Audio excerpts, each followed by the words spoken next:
Deus, meus irmãos, boa noite. Recebam a paz do Senhor. Quem está alegre com Jesus, diga glórias a Deus. Segundo livro das Crônicas, capítulo de número 20, um texto que é muito conhecido. Eu quero poder compartilhar ao seu coração. A minha palavra hoje é de gratidão, poder estar aqui mais uma vez, poder fazer uso da palavra de Deus. Cheguei um pouquinho já em cima do horário. Acabei mandando mensagem para o Rodrigo dizendo quanto da chuva, o trânsito começa a parar, faltando luz. E aí o trajeto a gente acaba dobrando aí o tempo. Mas graças a Deus nós chegamos aqui para bendizer o nome do nosso Deus. Pastor Joel, desejo que Deus abençoe a sua vida, a sua casa, a sua família, tudo aquilo que o Senhor puser as mãos e onde puser os pés, Deus faça prosperar e te dê por herança. Sobre a tua vida, que a mão de Deus esteja e te faça crescer e prosperar, e que você alcance em Cristo o cumprimento das promessas que Ele te fez. Segundo Crônicas, capítulo 20, eu quero ler o versículo 20. A partir do versículo 20. E eles se levantaram cedo pela manhã e saíram para o deserto de Tecoa. E enquanto saíam, Josafá pôs-se de pé e disse-me: ouve-me a Judá e habitantes de Jerusalém. Crede no Senhor vosso Deus, assim sereis estabelecidos. Crede nos seus profetas e assim prosperareis. E quando ele tinha consultado o povo, indicou cantores para o Senhor, que louvariam a beleza da santidade. E enquanto saíam diante do exército, e para dizer: louvai ao Senhor, porque a sua misericórdia dura para sempre. E quando eles começaram a cantar e a louvar, o Senhor preparou emboscada contra os filhos de Amon, Moabe e do Monte Seir, os quais vieram contra Judá, e eles foram feridos. Porque os filhos de Amon e Moabe se levantaram contra os habitantes do Monte Seir para matá-los e destruí-lo por completo. E quando massacraram com os habitantes de Seir, cada qual ajudou a destruir um ao outro. 24, e fechamos. E quando Judá veio em direção à torre de vigília no deserto, eles olharam para a multidão, e eis que eles eram corpos mortos caídos por terra, e nenhum deles escapou. E você diga glória a Deus pela sua palavra. Tome seu assento, por favor. Querido, olhe para cá. O capítulo de número 20 começa com uma ameaça. Josafá está ameaçado. Josafá, o rei de Judá, e ele se vê diante de uma ameaça onde os moabitas, os amonitas e os moradores do Monte Seir, três povos hábeis na guerra, preparados para guerrear, estão ameaçando vir contra Judá, sitiar Judá, Jerusalém e destruir todo o império. Mexe muito comigo porque diante de uma ameaça tem muitas coisas que podem fluir de nós. Porque quando estamos ameaçados e com medo, tem gente que quando tem medo chora. Tem gente que quando tem medo grita. Tem gente que quando tem medo corre. Tem gente que quando tem medo não consegue fazer nada. E tem gente que quando tem medo faz tudo isso. Chora, gritando, correndo e depois trava. A grande verdade é que o medo, quando ele vem, ele tenta extrair de nós a impulsividade. Com certeza você já viu alguém, por conta de um momento de pressão, agir de maneira impulsiva e depois se arrepender daquilo que fez. Ou talvez você já foi esse que, por medo, pela pressão que você estava vivendo, agiu de maneira impulsiva e depois se arrependeu daquilo que fez. Porque o medo ele vem justamente para isso. Para extrair de nós uma ação impensada. Para extrair de nós uma reação no qual nós vamos nos arrepender. Só que Josafá está diante de uma situação que lhe causa medo. O Josafá poderia fazer qualquer uma dessas coisas que nós estamos acostumados a fazer. Só que o texto diz que diante do medo que Josafá está, dos inimigos que são mais fortes do que ele, que estão o ameaçando, Josafá decide orar. Josafá poderia fazer qualquer coisa, chorar, gritar, correr, colocar Deus contra a parede, mas Josafá decide orar. Isso me traz uma lição que eu gostaria de trazer a você aqui nesta noite. Porque no momento que Josafá decide orar ao invés de reclamar, Josafá está submetendo a Deus as suas vontades no momento do medo. E a grande verdade é que nós temos esse costume também. A gente quer orar só depois que o medo vem. A gente quer orar só depois que o problema chega. A gente quer orar depois que o inimigo bate na porta. A gente quer orar depois que chega a carta dizendo que temos que ir embora. Temos que entregar o local. A gente quer orar depois que começa a crise no casamento. A gente quer orar depois que o filho fala que vai embora. Nós tendemos a orar depois que o problema chega. Foi diferente com Josafá. Depois que o problema chega, eu oro. Porque enquanto está tudo bem, eu não oro. Porque enquanto está tudo tranquilo, está tudo indo nas melhores condições, eu vivo a minha vida da maneira que está. Porque está tudo bem, mas depois que a situação começa a se tornar adversa, eu quero orar a Deus para que resolva o problema. Só que me permita começar essa mensagem aqui com uma palavra que pode não ser dura, mas pode ser dura, não ser aquilo que você quer, mas é necessário para algumas pessoas aqui. Oração não é remédio para ser tomado quando a dor chega. Oração é rotina para manter a nossa saúde. Tem gente que só ora quando o problema chega. Oração não é corretivo para poder ajustar os problemas da tua vida. E não que se você orar diante de um problema, Deus não resolverá o teu problema, não. Mas pare de querer usar a oração simplesmente no momento que o problema chega e comece a praticar a oração como uma rotina na tua vida. A grande verdade é que a igreja tem vivido e colocado a oração simplesmente como algo que vai resolver os problemas quando o problema chega. Se a porta fechar, ora e Deus abre. Se a doença chegar, ora e Deus cura. Só que antes disso, o que Deus quer de nós é que nós não olhamos para a oração como uma situação que resolverá o problema, mas que nós olhamos para a oração como aquilo que vai nos aproximar dele. E quando o problema vier, nós estivermos fortalecidos, nós estaremos revestidos, nós estaremos guardados neles. Então pega uma lição de Deus para a tua vida aqui hoje. Não use a oração para resolver os problemas, mas use a oração para fortalecer a tua fé, para quando os problemas vierem.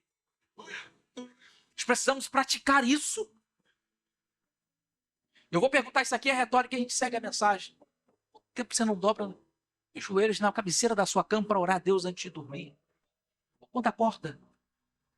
Porque nós tendemos a dizer, perdoe, querido, mas a palavra eu vou pregar o que Deus colocou no meu coração. Porque nós tendemos a dizer a nossa vida é para Deus, eu vivo a minha vida para Deus, é por Ele que eu vivo, é por Ele que eu entrego. Mas pela manhã, qual é a nossa prioridade? Mas pela noite, aqui nós entregamos a nossa vida e agradecemos pelo dia que temos. E durante o dia, a cada vitória que celebramos, porque hoje o costume é celebrar as vitórias nas redes sociais.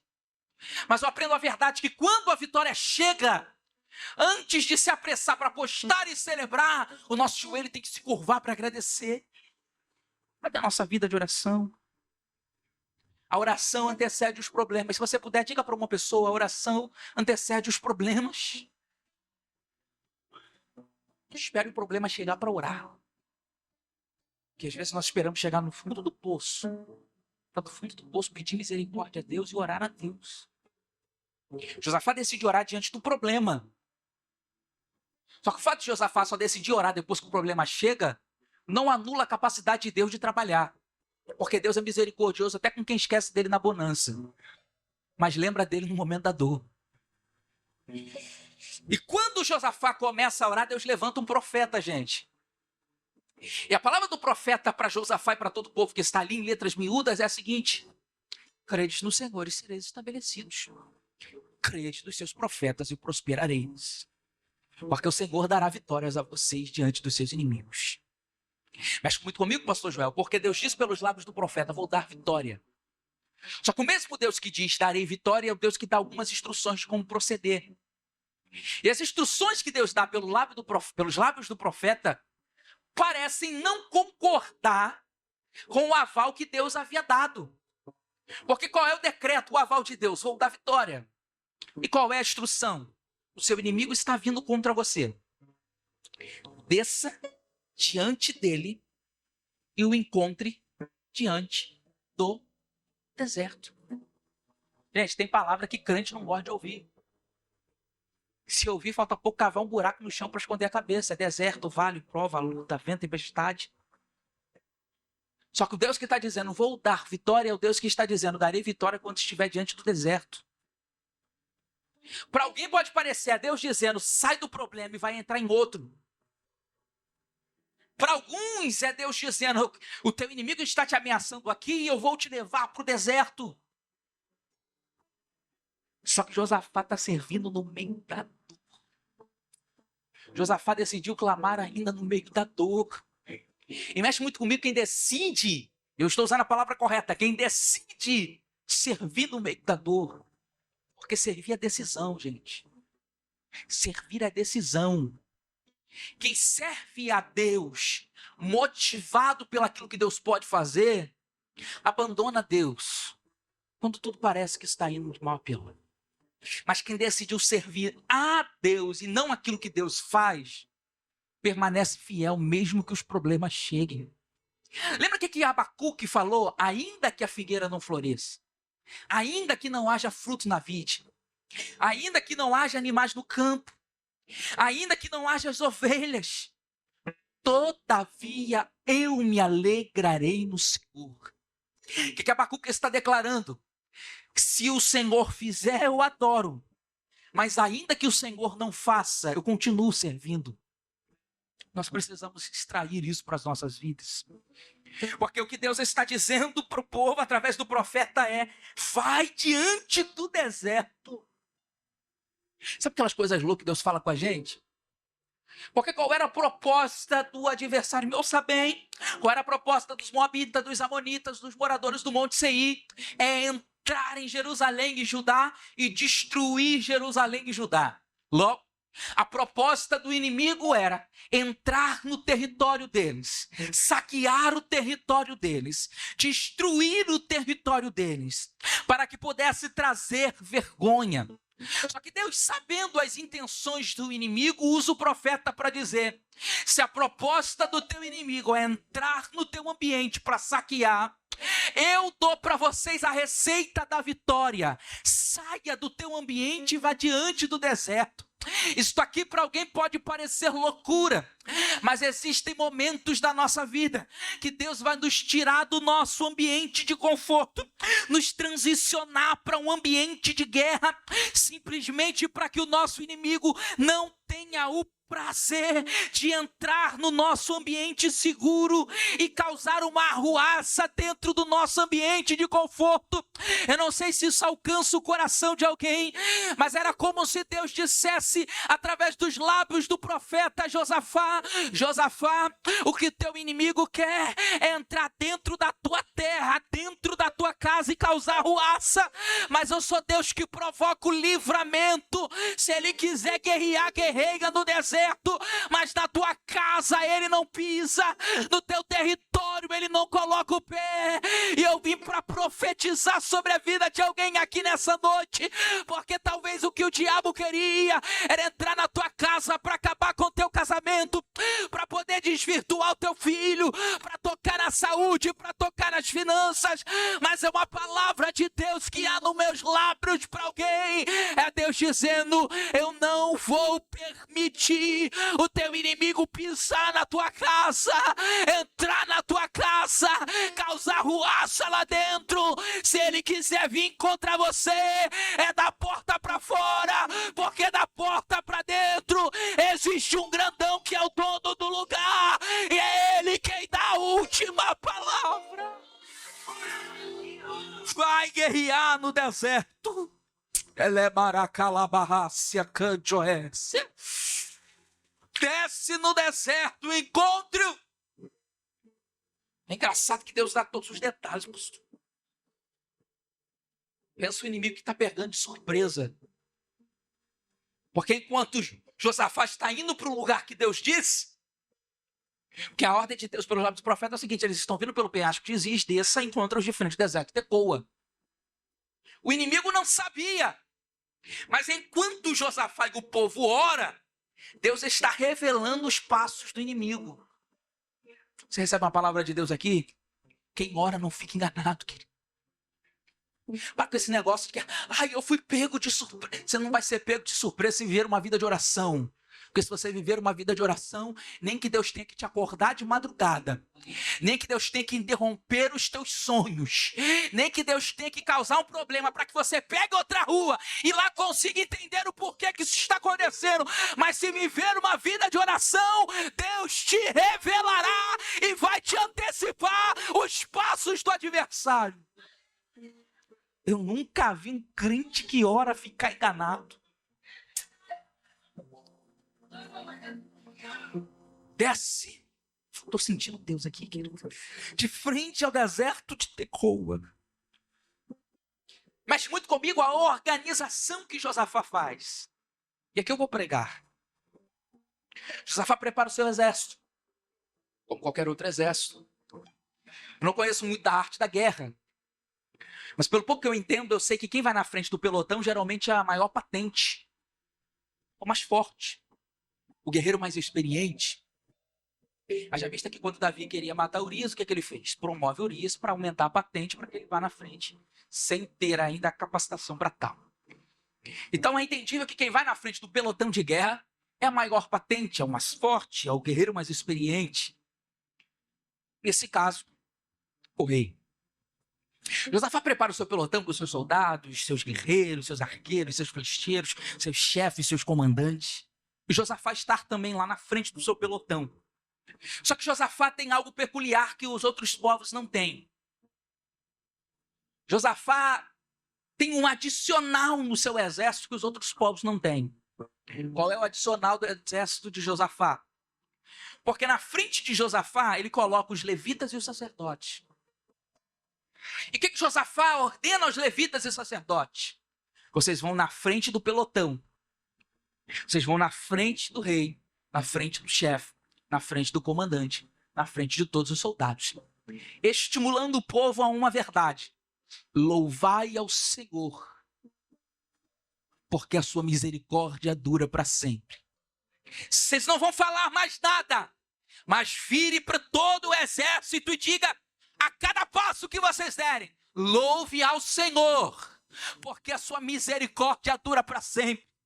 Isso pode parecer loucura, porque estão indo diante do inimigo. Só que Josafá tem uma estratégia. Eu não vou diante de um adversário de qualquer maneira. Eu vou diante dele louvando a meu Deus.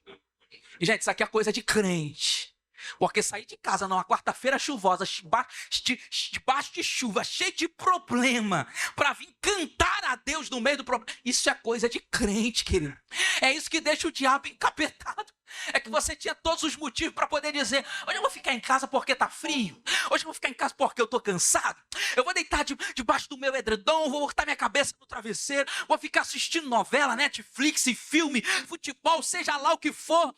Mas o que deixou o diabo encapetado é que você pegou a tua bolsa, a tua Bíblia, pegou a tua mochila, se preparou e disse: o problema está vindo contra mim, mas eu vou pro culto para poder louvar a Ele, para bendizer a Ele, porque Deus é bom e a sua misericórdia dura para sempre. O diabo fica louco quando um crente está no meio da luta e decide cantar. O diabo fica louco quando o crente está no meio da prova e continua adorando. Qual é a diferença de Josafá para os outros povos? É que na frente dos moabitas, dos amonitas, dos moradores do Monte Seir, o mais forte que está indo na frente do pelotão porta a espada. Mas no pelotão de Josafá, o mais forte não porta espada. O mais forte não usa armadura. O mais forte não é hábil na guerra, mas o mais forte só sabe cantar: louvai ao Senhor, porque a sua misericórdia dura para sempre. Eu vou repetir: louvai ao Senhor, porque a sua misericórdia dura para sempre. Tem gente achando que vai vencer com a espada, tem gente achando que vai vencer com a arte da guerra, mas a Bíblia me ensina uma verdade: eu venço quando eu decido cantar no meio da luta, adorar no meio da prova, bendizer no meio da adversidade. E eu quero animar o teu coração nessa noite e te dizer que tudo aquilo que o diabo tem preparado contra a tua vida, quando você chega aqui e canta, Deus quebra. Quando você chega aqui e adora, Deus desfaz. Quando você abre a boca, alguém está entendendo esta mensagem, pastor Joel? Eu vim para ser profeta aqui nessa noite, porque quando o crente decide louvar, Deus começa a entregar vitória. E eu preciso dizer algo para ficar gravado na tua mente: quem ora não perde, quem ora não se atrasa, quem ora não fica enganado, mas quem ora vence, quem ora chega na hora certa, quem ora é alertado por Deus. Levante as mãos e receba uma palavra nessa noite. É Deus dizendo: enquanto os seus joelhos se dobram, as suas mãos se levantam e os seus lábios se abrem, eu entro na frente, assumo a tua guerra, eu entro na peleja, eu quebro o arco, eu despedaço a lança. Aquietai-vos e sabeste, eu sou Deus. Eu nunca vi um crente que ora se perder, querido. Êxodo 17 diz que enquanto os inimigos estão vindo guerrear contra Moisés e o povo que está ali em Refidim, o povo não era hábito de guerra. Só que quando Moisés levanta as mãos, o povo vence. Moisés está orando. Quando o crente está orando, Deus dá vitória. Em 2 Samuel 5, Davi ora a Deus dizendo: Senhor, os filisteus estão vindo contra mim, eu desço ou não desço? Deus diz: Davi, vai tranquilo, porque eu estou na tua frente e vou te dar vitória. Você vai vencer contra os teus adversários. Quando eu olho para a Bíblia, eu vejo orações notáveis, porque uma mulher veio por baixo, clamando com a certeza: se eu tocar na orla das vestes dele, eu serei curado. Ela toca e recebe a cura. O homem chega até Jesus e diz: Senhor, eu não preciso de muito, só libera uma palavra que o meu servo será curado. O homem chega até ele para clamar: Senhor, a minha filha está doente, mas eu sei que se o Senhor for até lá, o Senhor irá curar a minha filha. A mulher chega diante de Jesus para dizer: eu preciso da cura, mas você não é judia. A minha filha, meu filho precisa de um milagre, mas você não é dos nossos. Mas até da migalha sopra para quem se humilha para poder clamar. Levante as mãos, receba uma palavra, Filadélfia. Enquanto você mantiver nos teus lábios a tua adoração, Satanás, que se prepare, teu inimigo que preparem as malas, porque não é o teu marido que vai embora, nem a mulher que vai sair de casa, não é o filho que vai se embora, pegar as coisas e abandonar tudo, não é a empresa que vai fechar, não é nada disso que vai acabar, mas é Satanás que se prepara para ir embora, porque a tua casa tem um dono e ele guerreia pela tua vida. Deus, tu diz, pastor, vou encerrar agora, que eles vão cantando. Eu lembro de um louvor muito antigo: em vez de murmurares, cantar um hino de louvor a Deus. Jesus quer te dar vida santa. O inimigo ameaçando, mas em vez de murmurar, eles estão dizendo: louva ao Senhor, louva ao Senhor.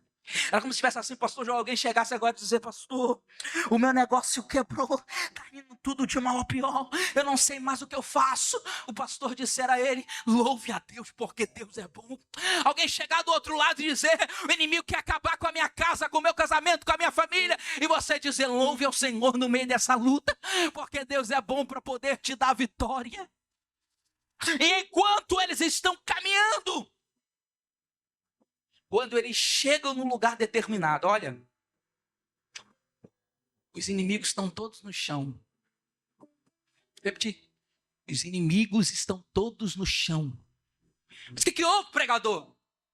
Os moabitas mataram a Amonita, que matou a Amonita, que matou o morador do Monte Seir, que matou o moabita, que matou a Amonita, que matou... Ué, eles confundiram-se entre si, mataram a si próprio, e mataram-se a si mesmo? Josafá portou espada para matar inimigo? Josafá entrou em combate para matar o adversário? O que Josafá fez? Cantou e orou. Você precisa entender isso aqui, que tem guerra que você não vai vencer desse jeito. Para! Eu vou para a rede social para chorar. Eu vou bater na porta do irmão para tirar satisfação. Eu vou chegar nele para querer resolver do meu jeito. Vai se atrasar. Mas se você entrar no teu quarto, fechar a tua porta e orar o teu Pai em secreto, o Deus que te ouve em secreto te recompensará. Nós precisamos aprender a praticar a oração, não como medida paliativa. Eu vou orar para resolver. Vamos praticar a oração todos os dias, uma dose diária necessária, para que a nossa vida, primeiro o nosso interior seja mudado, e depois o que está ao nosso redor seja mudado. Josafá não precisou portar espada. Sabe o que isso me faz entender uma verdade? Tem muitas vezes que nós gastamos força com coisa que não precisava gastar. Simplesmente porque a gente decide querer resolver e não orar. Porque tem coisa que a gente quer entrar em embates e não entra na oração. Mas eu vim para te abençoar com uma palavra do céu nessa noite. Ore mais. Dizem aí que quem canta seus males espanta. Adapta esse texto a uma verdade bíblica. Quem canta é consolado, confortado e recebe livramento e escape na hora correta. O Deus eterno, nos coloque de pé.